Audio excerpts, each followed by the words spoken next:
प्रधानमंत्री माननीय नरेंद्र मोदीजी यांच्या नेतृत्वात 2014 पासून माओवादाच्या विरुद्धची जी लढाई सुरू झाली आणि देशाचे गृहमंत्री माननीय अमित शाह यांच्या नेतृत्वात माओवादापासून मुक्त भारत तयार करण्याची जी योजना सुरू झाली त्या अंतर्गत महाराष्ट्रामध्ये गेले 10 वर्ष आम्ही सातत्याने माओवादाच्या विरुद्ध एक प्रचंड मोठा लढा उभारला आणि आज तो लढा निर्णायक अशा पद्धतीनं त्या ठिकाणी समाप्तीकडे चाललेला आहे। आज सोनू उर्फ भूपती यांच्या समवेत 61 जहाल माओवाद्यांनी आत्मसमर्पण केलेलं आहे। सोनू उर्फ भूपती हा या संपूर्ण दंडकारण्यामध्ये माओवादाचा जो उदय झाला आणि विशेषतः या ठिकाणी आपल्या गडचिरोलीमध्ये अहेरी दलम असेल, सिरोंचा दलम असेल, पेरीमेली दलम असेल, चामोर्शी दलम असेल किंवा या ठिकाणी टिपागड दलम असेल, असे जे सगळे दलम तयार झाले आणि त्यातनं एक मोठी सशस्त्र सेना तयार झाली। याचा बॅकबोन, त्याचं ब्रेन, या सगळ्या गोष्टी म्हणजे सोनू उर्फ भूपती होता आणि आज त्याच्या आत्मसमर्पणामुळे एक प्रकारे हा बॅकबोन संपलेला आहे। मागच्या काळातल्या आत्मसमर्पणांमुळे उत्तर गडचिरोलीतला माओवाद आपण पूर्ण समाप्त केला होता। आज दक्षिण गडचिरोलीतला माओवाद देखील आपण जवळपास समाप्त केलेला आहे। आता फक्त कंपनी 10 याचे बोटावर मोजण्या इतके 8-10 लोक अजून बाकी आहेत। आम्हाला विश्वास आहे की पुढच्या काळामध्ये ते देखील आता आत्मसमर्पण करतील, कारण त्यांच्याकडे कोणी नेता उरलेला नाही। त्यामुळे एक प्रकारे आज आपण गडचिरोलीतला माओवाद समाप्तीपर्यंत आणलेला आहे आणि गृहमंत्र्यांनी जे उद्दिष्ट ठेवलं होतं मार्च 2026चं, त्याच्या आधीच महाराष्ट्राने हे उद्दिष्ट पूर्ण केलं आहे। मी विशेष अभिनंदन करेन या ठिकाणी आमच्या C60चं आमचे पोलीस अधीक्षक, अप्पर पोलीस अधीक्षक या सर्वांनी आमच्या संपूर्ण पोलीस महासंचालक असतील आणि सर्व वरिष्ठांच्या नेतृत्वात एक अतिशय चांगली मोहीम केली। गेले महिनाभर जवळपास वेगवेगळ्या पद्धतीनं चर्चा करून, निगोशिएट करून, जेरीस आणून या ठिकाणी शेवटी भूपतीसारख्या एका अतिशय मोठ्या केडरला, पॉलिट ब्युरो मेंबरला, सेंट्रल कमिटी मेंबरला या ठिकाणी केवळ तयारच केलं नाही तर त्यांनी जाहीर आव्हान करून टाकलं की आता माओवाद हा संपलेला आहे, आता आपण याच्यातनं काही या ठिकाणी हासिल करू शकत नाही आणि म्हणून आत्मसमर्पण केलं पाहिजे। आजच्या या घटनेमुळे नजीकच्या काळामध्ये मोठ्या प्रमाणात आता छत्तीसगडमध्ये देखील आत्मसमर्पण होईल अशी अपेक्षा त्यांच्या बोलण्यातनं आम्हाला जाणवली आणि एक प्रकारे आता नक्षलवाद किंवा माओवाद हा संपुष्टाकडे चाललेला आहे। मी खरं म्हणजे माननीय मोदी साहेबांचं, केंद्रीय गृहमंत्री श्री अमित शाह यांचं, आपली जी गृह मंत्रालय केंद्रीय आहे त्या सर्वांचं, MHAचं मनापासून अभिनंदन करतो आणि आभार मानतो की त्यांचं देखील खूप मोठ्या प्रमाणात सहाय्य या सगळ्यामध्ये आम्हाला झालेला आहे आणि त्यातनं निश्चितपणे आजचा दिवस हा एक महत्त्वाचा ठरलेला आहे।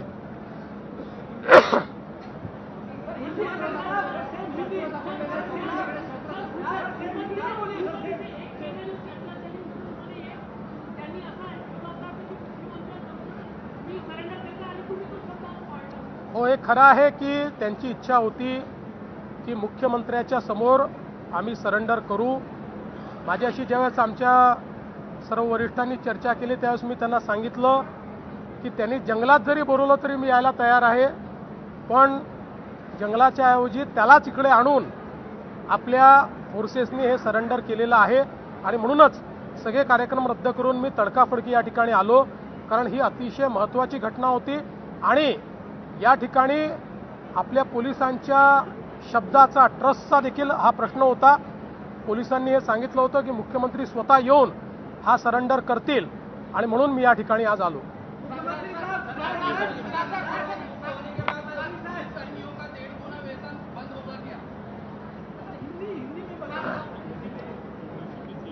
आज बहुत महत्वपूर्ण घटना है. देश के प्रधानमंत्री माननीय नरेंद्र मोदी जी के नेतृत्व में 2014 से देश में माओवाद के खिलाफ जो एक लड़ाई शुरू हुई थी और हमारे केंद्रीय गृह मंत्री अमित भाई शाह इनके नेतृत्व में मार्च 2026 तक इस देश में माओवाद को समाप्त करने का जो संकल्प लिया गया था, उसमें महाराष्ट्र ने बहुत बड़ी पहल की है. 2014 से लगातार हम लोग एक लंबी लड़ाई माओवाद के खिलाफ लड़ रहे हैं. एक और गांव-गांव तक विकास पहुंचाकर लोगों में विश्वास जगाने का काम हमने किया है और साथ में हमारे पुलिस दल ने विशेष रूप से हमारी C60 ये जो यहाँ की बटालियन है हमारी पुलिस की, उन्होंने बहुत अच्छे तरीके से कार्रवाई कर डीप फॉरेस्ट में जाकर, सुदूर जंगलों में जाकर, बहुत ही डिफिकल्ट टेरेन में जाकर माओवादियों के साथ प्रत्यक्ष युद्ध करके उनको न्यूट्रलाइज करना, उनको अरेस्ट करना और उनको आत्मसमर्पण के लिए बाध्य करना, ऐसी एक लड़ाई चलाई और जिसके चलते बड़े पैमाने पर माओवादियों के ध्यान में आया कि जो स्वप्न लेकर वो माओवाद में शामिल हुए थे, वो स्वप्न समाप्त हो चुका है और अब भारत के संविधान ने जो व्यवस्था निर्माण की है, उस व्यवस्था में वापस आना यही उनकी भलाई के लिए सिद्ध होगा. और धीरे धीरे इसकी शुरुआत हुई. 1 जनवरी को मैं यहां पर था और एक बड़े केडर तारक का इन्होंने आत्मसमर्पण किया और मैं ऐसा मानता हूं कि वो भी एक मील का पत्थर साबित हुआ. और आज जो सोनू उर्फ भूपति इन्होंने आत्मसमर्पण किया है, उनके साथ 60 लोगों ने आत्मसमर्पण किया है. ये सारे नक्सलवाद में, माओवाद में लिप्त ऐसे बड़े कैडर हैं और विशेष रूप से सोनू उर्फ भूपति ये और इनके भाई किशन जी, ये दोनों इस माओवाद को बड़ा करने में इसकी रीढ़ की हड्डी के रूप में काम करते थे. 2011 में किशन जी का न्यूट्रलाइजेशन हुआ, उसके बाद एक बड़ी कमान ये सोनू उर्फ भूपति इन्होंने संभाली हुई थी. ये आइडियोलॉजिकल भी वॉरफेयर करते थे और साथ साथ जमीनी वॉरफेयर में भी रिक्रूटमेंट करना, ट्रेनिंग देना, स्ट्रैटेजी करना, हमले करना, ये सारी चीजों में यही एक प्रमुख थे. और पिछले 1 महीने से इनके साथ हमारी पुलिस की बातचीत चल रही थी.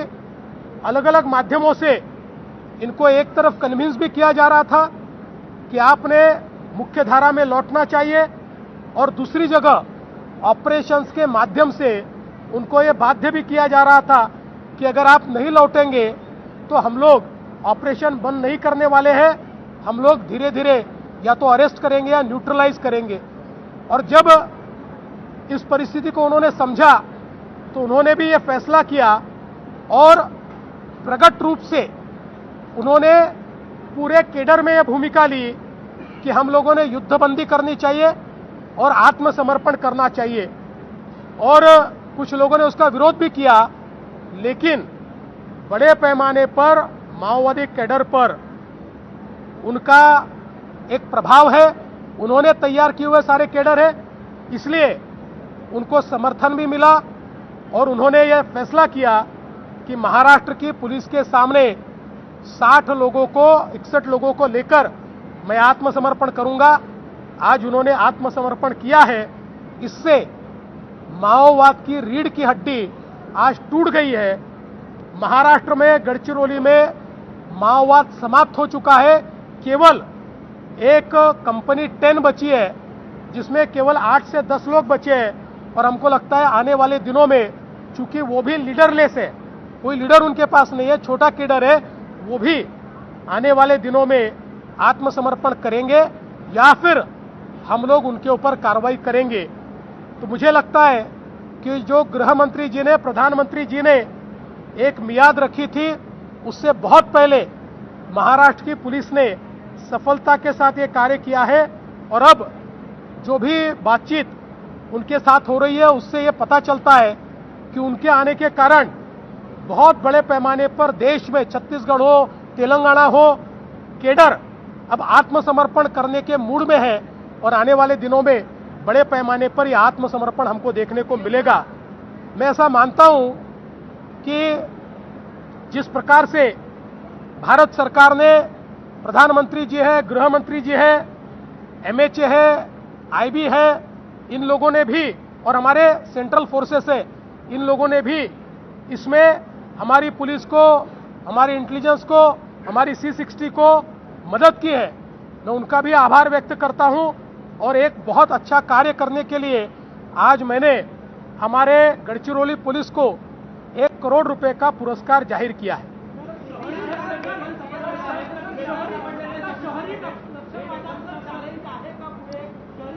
निश्चितपणे आता बंदुकीचा नक्षलवाद हा संपत आला आहे, संपलेला आहे, संपतो आहे। पुढचा चॅलेंज हा शहरी नक्षलवाद आहे। कारण हे शहरी नक्षलवादी, माओवादी भारताचं संविधान मानत नाही। भारताच्या संविधानाने तयार केलेल्या संस्था या डिसमेंटल करून अराजकतेचं राज्य आणण्याकरता आमच्या तरुणाईच्या डोक्यामध्ये ते भाव रोपित करण्याचा प्रयत्न हे करतायत। आणि म्हणूनच महाराष्ट्र पहिलं राज्य आहे ज्यांनी 2018 साली अर्बन नक्षलच्या नेत्यांना मोठ्या प्रमाणात अटक केली। आणि आज जो दिवस आपण पाहतोय त्याच्यात तेही एक महत्त्वाचं काम आहे की हे जे सगळे नेते आपण अटक केले, त्यामुळे एक जे अर्बन कव्हर आणि एक प्रकारचा लॉजिस्टिक सपोर्ट जो या सगळ्या माओवाद्यांना मिळत होता तो कमी झाला आणि त्यामुळे त्यांचं आत्मसमर्पण झालं। आता येत्या काळातली लढाई ही संविधान विरुद्ध या ठिकाणी शहरी माओवादी अशा प्रकारची आहे। पण संविधानच जिंकेल, डॉक्टर बाबासाहेब आंबेडकरांनी तयार केलेली व्यवस्थाच जिंकेल आणि या शहरी माओवाद्यांना आणि अराजकतावाद्यांना आम्ही पराजित करू, हा विश्वास मी व्यक्त करतो।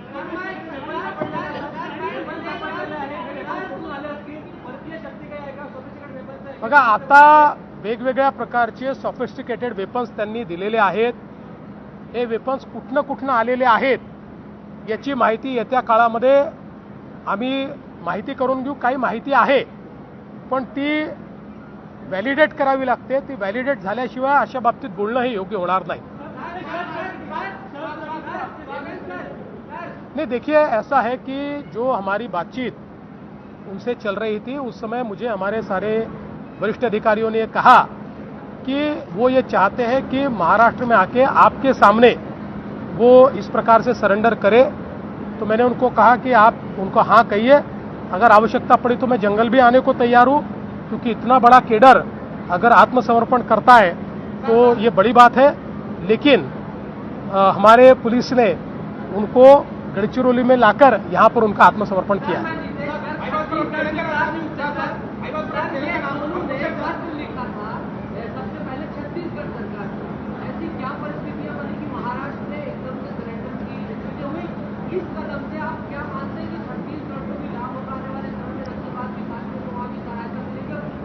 देखिए, माओवाद के खिलाफ की लड़ाई में हम सब एक हैं, चाहे वो छत्तीसगढ़ हो, चाहे महाराष्ट्र हो, चाहे तेलंगाना हो। हम एक दूसरे के साथ कोऑर्डिनेशन में ही काम करते हैं। इससे पहले भी हमारी C60 ने अबू जमाड़ के जंगलों में अंदर तक जाकर 50-50 किलोमीटर दूर तक जाकर कार्रवाइयाँ की है।